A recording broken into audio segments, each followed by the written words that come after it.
In 162, 163 was the worst persecution of the Jews by the Roman Empire. Look it up. 795, 796, there was a major Islamic invasion. If you want to read up all the details on these, all I can tell you to do is just look up that year, type in Islamic invasion, it will tell you all about it.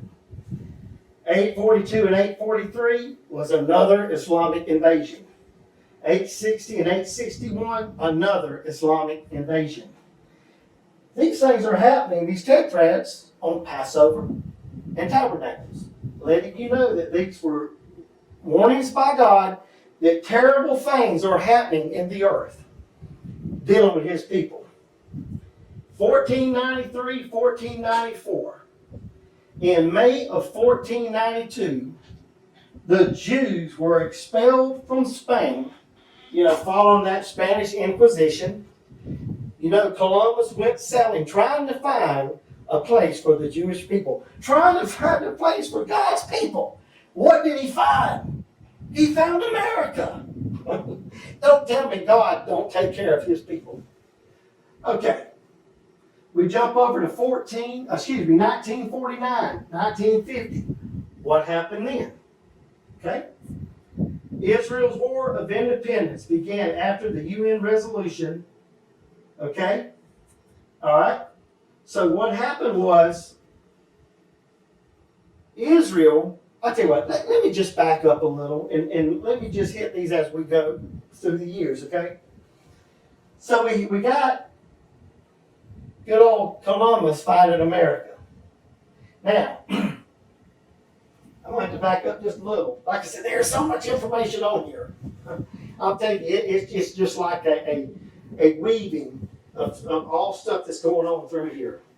Well, I'm going to have to get back here so I can read it. Anyway, in 1217, please stay with me.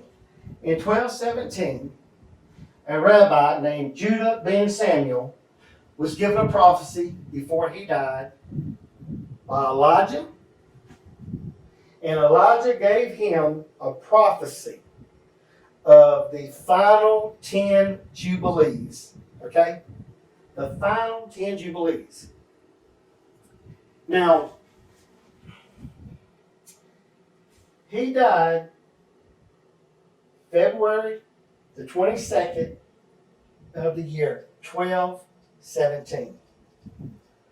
300 years into the future, that prophecy that was given to him by Elijah began on August the 24th, 1516. And that is the main reason why the future Turkey president, Erdogan, rolled massive tanks and armament into Syria on that very day, August the 21st of the year 2016. He is trying to relive or have history repeat itself, knowing that 500 years ago was when the Ottoman Turks rolled into Palestine and just took over. It took them 5 months to where they took over that whole area. It's also called the Levant, and took over Jerusalem. Let me continue. On that date, August the 24th, 1516, the Ottoman Turks began to conquer Palestine.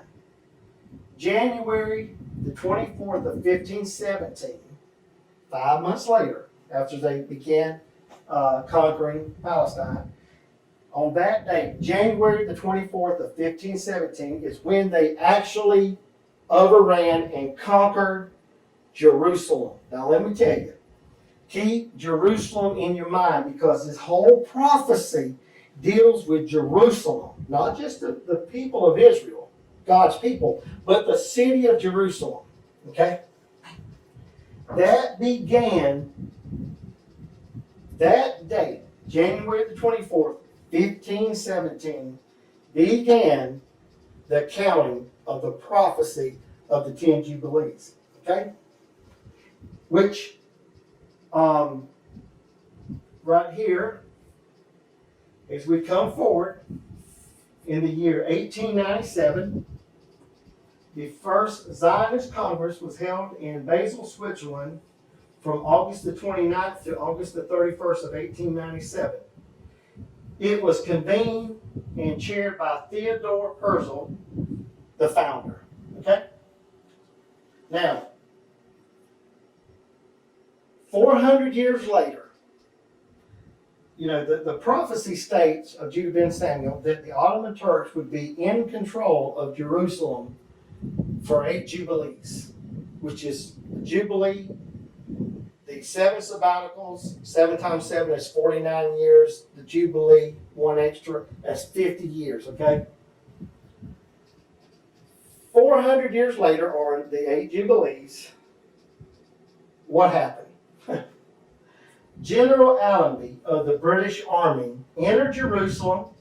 The Ottoman Turks had already abandoned Jerusalem. The 400-year captivity of Jerusalem was over. His prophecy was fulfilled.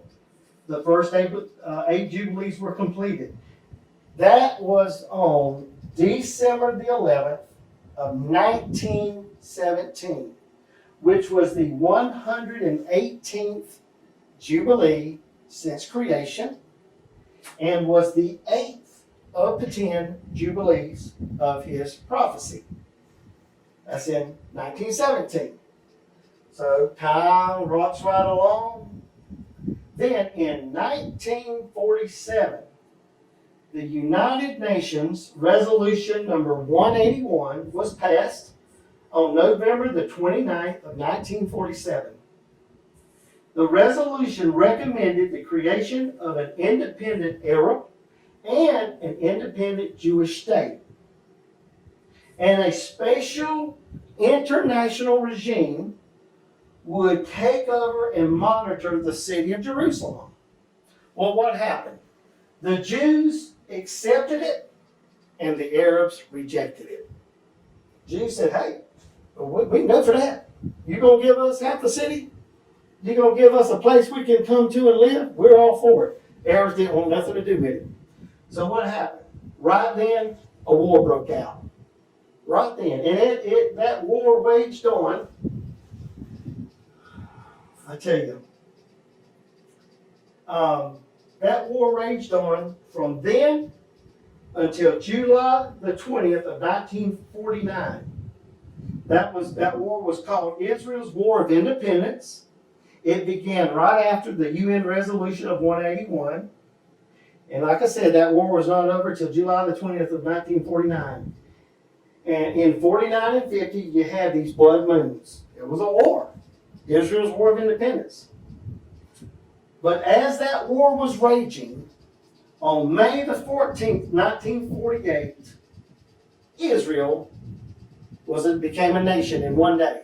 Like the prophecy stated, can a nation be born in a single day? Well, yes, it was. Israel, on May the 14th, 1948, became a nation. Okay? And then in July the 20th next year, 49, of course, that war was over. That's what these blood moons were signifying here. Okay? Then, on June the 5th through the 10th, Israel was attacked by Egypt, Syria, Jordan, Iraq, Lebanon. They were attacked. Surprise attacked. Well, they was attacked in their Jubilee year, 67, 68. And see, the prophecy stated that the 9th Jubilee Jerusalem would be a no man's land for one Jubilee or one period of 50 years. Okay? Now, during those 50 years, they had, in between the east and west Jerusalem, they had 2 fences lined up, dividing the city, and in the middle, there was an open area. And anybody caught in between that open area, between them two, they was instantly shot dead. So, not only was Jerusalem, we call it just a city, was considered and called a no man's land, but they had a strip of land separating east from West Jerusalem that was called No Man's Land. No man was allowed in that little section right there. Why they did it that way, I don't know. I suppose maybe to make a person have to climb 2 fences to get from one side to the other. If you got caught between them 2 fences, they'd shoot you dead. So now, but during this war of 67, in 6 days, like that, in 6 days,